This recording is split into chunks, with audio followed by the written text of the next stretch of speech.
The Muslim vote now is making the news. The Muslim vote is being considered as potentially the maker or the breaker of this presidential election. Even you can win the popular vote and lose the election. We have the difficult number. There shouldn't be loyalty in politics. You shouldn't be loyal to one party or one candidate or one official. What you got to be loyal to are to your principles and cause. Democrats on their end, from Biden to Kamala, have done nothing and showed no empathy, no humility, no humanity towards the Palestinians and now the Lebanese. We are holding them responsible for every drop of blood into this massacre. They got blood on their hands. They've enabled the genocide. We are disengaging from the Democrats. It's a decision that we are making. I haven't seen this departure from the Democratic Party as I have been seeing this year. This is a country with 350 million people, and that's what we got to offer, Kamala and Trump. Can we stop? Can we stop the war on the Middle East? Can we coexist?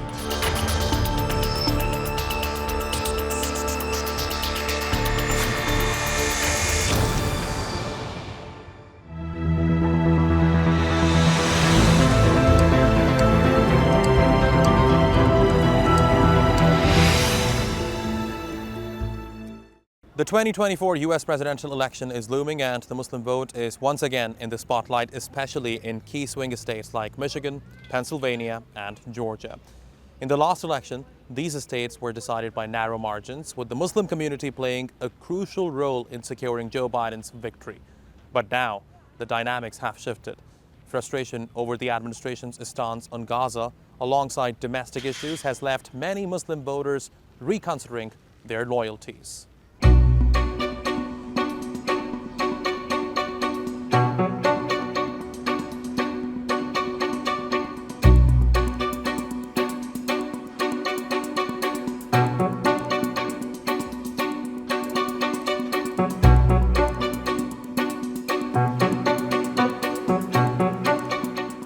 The Muslim vote is like the Christian vote, like the Jewish vote. It's just two words, a religion attached to an American population. What makes American Muslim vote important this year is because of the strong emotions American Muslims, Arab Americans, and the pro-Palestine movement have towards the failure of this administration, who has been supporting genocide unreservedly, unconditionally, and have not done anything to stop it. So yes, the Muslim vote now is making the news. The Muslim vote is being considered as potentially the maker or the breaker of this presidential election. From our surveys, the biggest and most important concern American Muslim voters and Arab American voters have is the genocide of Gaza and where the parties and candidates stand on. In the 2020 election, Joe Biden won crucial swing states like Michigan, Pennsylvania, and Georgia by narrow margins. Michigan was won by just over 154,000 votes, with the Muslim community, particularly in Dearborn, playing a critical role in his victory. Biden also won Georgia by just 12,000 votes, with 61,000 Muslims casting their ballots in that state.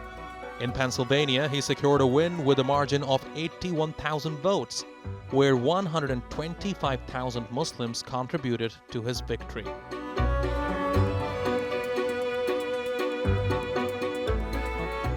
How important is the Muslim vote? Very important. Here in Michigan, it's crucial. Why? Well, because Michigan is a swing state, and it's always swung Republican and sometimes Democrat. And 2016 elected Donald Trump by 10,500 votes, and then elected Biden in 2020. Before that, elected Obama, and before that, elected George W. Bush, who's Republican. So we always swing between, we did not elect George Bush, but it was very close. Now the Muslim vote in 2000 was gone to George W. Bush, about 70%. But at that time, we were not a very difficult number in the equation. Today, we are, because the numbers have grown tremendously since 2000, and even since 2016, and even since 2020. I'll give you an example. I started the paper 40 years ago, on September 7, 1984. At that time, we were probably about 3%. Now we're about 52% of the city of Dearborn. So you can take this and measure it on other communities. We are the largest in here, concentration of Arab Muslims. But in Dearborn Heights, in Hamtramck, in Northville, in Canton, in Wayne County, which is the largest county in the state of Michigan, the 7th largest county in America, we're about 10%. So we are growing. And because it's a swing state, because always the one who won by a few thousands, it's important state. And now because, like nationally, the two major candidates, Kamala Harris and Donald Trump, they are in a very hot contested race on the national level. But when it comes to swing state, it becomes more important because the electoral votes is very important. Even you can win the popular vote and lose the election. So Michigan has 15 electoral votes. And those electoral votes are going to determine who's going to be the next president. So it is an important state. Georgia is an important state. Arizona is an important, but Michigan, we have the difficult number, the number of the equation that can make things happen. Well, American Muslims have been coordinating their voting ability and creating a voting bloc since 1998. The clear indication of that unity was shown in 2000 when American Muslims voted for George W. Bush against Al Gore, who did not care about the Muslim votes. However, because of the war on Iraq and the deterioration of civil rights in the United States, American Muslims switched and started to support the Democratic ticket ever since. I think the most important thing about American Muslims and for American Muslim voters is not to be taken granted by any candidate and by any party, and to be loyal to their interests, to their issues that they care about. Once they're taken for granted by any candidate or party, they lose their weight, they lose their pressure. And because of the instability of relationships between the American Muslim community and the parties, those relationships are changeable. And yeah, so personally, I warn against giving the green light or the feeling that American Muslims, no matter what happens to them or to their issues, they are going to vote in a predictable way. So I think they will gain more importance and more respect if the parties and candidates will always be guessing, and therefore they have to court the Muslim vote. They have to respond to their issues, not only in a lip service, but in a serious and practical manner. I, Joseph Robinette Biden Jr., do solemnly swear. In 2020, Biden received 65% of the Muslim vote nationwide, which was crucial in swinging battleground states. But as frustration grows with his foreign policy decisions, particularly around Gaza, the question now is whether or not Muslims will stay home, vote third party, or vote for Trump. This is the reason why I support and I endorse President Trump, because we're gonna stop the wars. We are disengaging from the Democrats. It's a decision that we are making. They still want us to vote for them because they tell you, what choice do you have? You want to go and vote for Donald Trump? It's a very stupid question because, yeah, you'll vote for Donald Trump to punish you. But by doing this, we are disengaging from the Democrats, because you know, deep states, they do not take it easy if you fail them. They come back to you later on and they punish you.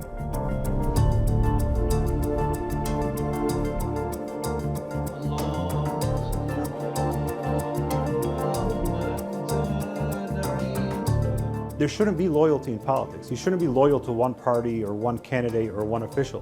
What you got to be loyalty are to your principles and cause. And I think that's reflective of the community, that they feel the red line has been genocide, so they're not going to vote for Democrat. And I think Democrats need to take notice of that, because for far too long what Democrats have done is assume that there is loyalty and assume that we have to give them our vote. That's not the case, and I think they're starting to realize that this election season they have to think differently about our communities. The Muslim Arab vote this time around may be a punitive vote. It may be to show Democrats, hey, we're upset over the way you handled the genocide, over the way you've put some of these policies forward that kill our family members overseas. And it just may be they're losing a generation of voters, young voters particularly. There is a growing concern that the Muslim vote could make or break this election. Whether or not it is frustration with foreign policy or domestic economic concerns, Muslim Americans are sending a message. They will not be taken for granted. The question now is how this community's decision will impact not only Michigan, but the entire country. The people here, they're not going to vote for Harris in this election. They know what they've been doing, so they are not.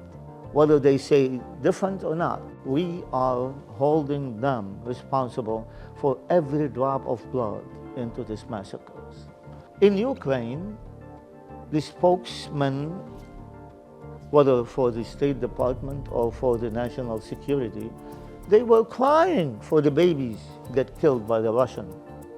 But when it comes to the Gaza and Palestine, it's collateral damage. Things happen, and that what morally, really, you could see the double standard in that. Now, these things unfold. The elite educated people and students, they were standing up against this aggression and the killing and all of this. The international stage was rejecting this, whether in the EU or in our own territories, in our own elite universities. Those students, very well educated, very well informed, with depth, they are going to be the leaders for the future. What they did, they subject them to police brutality. The administration that we respect and honor subjected our own kids at an elite universities to police brutalities. And what is that? To make them silence. Kamala Harris is well respected. She was a senator before. And she talked from both sides of the tongue. She feels sorry for the Palestinians, but in the meantime, defending every right for Israel to defend itself, and we are behind them to support them and to protect them to the end. This is an IPAC policy. It's not a United States policy. And over there, they invited the Prime Minister of the occupation territories and Israel. What he spoke to the Congress. And it is a shame when he told them, stop clapping and listen. All he is to tell our Congress, elected by the people of the United States, to say that to them. What a shame. You don't allow any foreign state. Israel doesn't allow the President of the United States to be in the Knesset and say that. And then, all of these elected officials, what they are doing? They are catering to the atrocity by agreeing and standing up. Haley, she said, killing them all. And you see Mike Pence signing the bombs. You see, what's this? What is this? Is it really a joke? Or is it serious? What they wanted to do, what they accomplished, what the Palestinian poor people did. My conscience will never allow me to vote for someone he is for killing. And he's in today with his administration to do what they did. My main is our people here in the United States of America. When I hear my secretary, okay, of Interior, he will stand up and say, I can't help Florida because we don't have money. What a shame. We don't have money to help the people of Florida in this catastrophe for FEMA. But we have money, Mr. President. I'm glad to announce to give $2.4 billion to Ukraine and $9.8 billion to Israel. How is that? And we don't have money to support and help our own citizens? Is that a joke or what? We could do everything. We could go to all of these multi-billion-dollar corporate America to do so. And why we're not doing so? Because these people, no, are not important. I haven't seen this departure from the Democratic Party as I have been seeing this year. So American Muslim voters are angry with the presidential candidate from the Democratic Party. Number one was Biden, and today from Kamala Harris and Tim Walz, they don't see any change. They see some lip service, they see some soft humanitarian statements, but I don't think the American Muslim voters are going to be fooled by this. And that's why, yes, it is an angry vote. It is a tendency towards punishing the Democratic Party so that American Muslims will be taken more seriously, if not now, in the future, especially if Kamala Harris loses the election or if she wins by a small margin because of the departure of or the loss of these votes in key swing states like Michigan, Georgia, Wisconsin, Ohio, Virginia, Pennsylvania.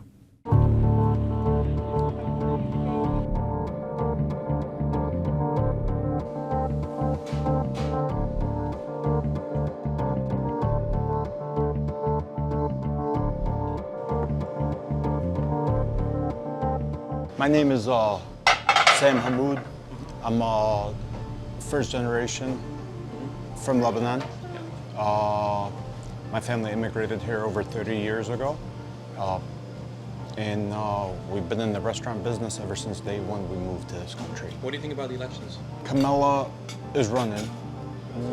Kamala says, I'm gonna fix this, I'm gonna fix that. Well, you've been in office for almost 4 years. You haven't fixed nothing. To me, you haven't fixed nothing. You had your chance. Trump had his chance. But what's sad about the whole situation is this is a country with 350 million people. And that's what we got to offer, Kamala and Trump, someone that had their chance. Yeah, we did see progress during Trump. Yes, my business saw an incline during Trump, but during Biden, COVID hit, and that hurt big time. I'm just looking out for my family, looking out for my community, looking out for business. And when I say I'm looking out for my community, I mean the Middle East. We're all Middle Eastern, we're mostly Middle Eastern in this community here. Can we stop? Can we stop the war on the Middle East? Can we coexist? It's unfortunate what's going on. My hometown is being bombed. They don't look at what benefits the Arab American or the African American or the Asian American, but us as an American as a whole. Benefit us as in look out for our country first before we look out for other countries around the globe. Can you take care of the homeless here? Can you take care of the veterans here? Can you take care of our schools here? Why do we have to protect other countries while at the same time we can't even protect our own schools in this country? So I hope the next president can hear us and know that America comes first. Anyways, he was the vice president for life. I think I speak for a lot of the Middle Eastern community here in Dearborn that we're definitely not happy. I think the Democrats on their end, from Biden to Kamala, have done nothing and showed no empathy, no humility, no humanity towards the Palestinians and now the Lebanese, and I can go on to the Yemenis and Iraqis. They got blood on their hands. They've enabled a genocide. This could have stopped, I think, months ago. It didn't have to go on this long, and I think they have blood on their hands for thousands and thousands of deaths. But that also doesn't mean that the Republicans are not complicit. They're just as bad. So I would say that the Democrats are a big X, definitely a no. I think there's some people in the community that are saying, let's vote for Trump to send a message to the Democrats, and I get that. And I don't know, if that's the answer. Maybe it is, maybe it isn't. But as far as myself, I don't feel comfortable voting for either of the candidates at this time. The Arab Muslim community really goes both ways, right? A decade ago, we'd vote Republican, no problem. I think the Republican Party, the right-wingers became very hate-filled, Islamophobic, and so you saw a lot of us shift to the Democratic side, and now they're just as bad, if not worse. So there's a huge, what we call uncommitted vote here. There was a big uncommitted movement that started here, and yeah, I'm not surprised. I think a lot of people will sit this one out at the top, right? Top meaning the presidential election, and I think just start checking the boxes from there down. What are some of the most important issues that people here in Michigan, especially the Muslims, the Arab Americans, are voting on? Gaza, Lebanon, Islamophobia, harassment, foreign policy, divisions, healthcare. We're very concerned about the same thing that Americans are concerned about, average Americans. Every state, it has a different combination of Arabs. We come from 22 countries, right? So here in Michigan, the Arab community are consisting of what? Lebanese, Iraqis, Palestinians, Syrians, and Yemenis. We have others, but they are minorities. They are like 1%, 2%. But the majority, the bulk majority, are from the states that they are in war. So that's what makes it, a very important race for us. Because our countries, our homelands, are at war. They're under assault, and the country that we live in, and we are citizens of, is partner in this war against our own people in our own homeland.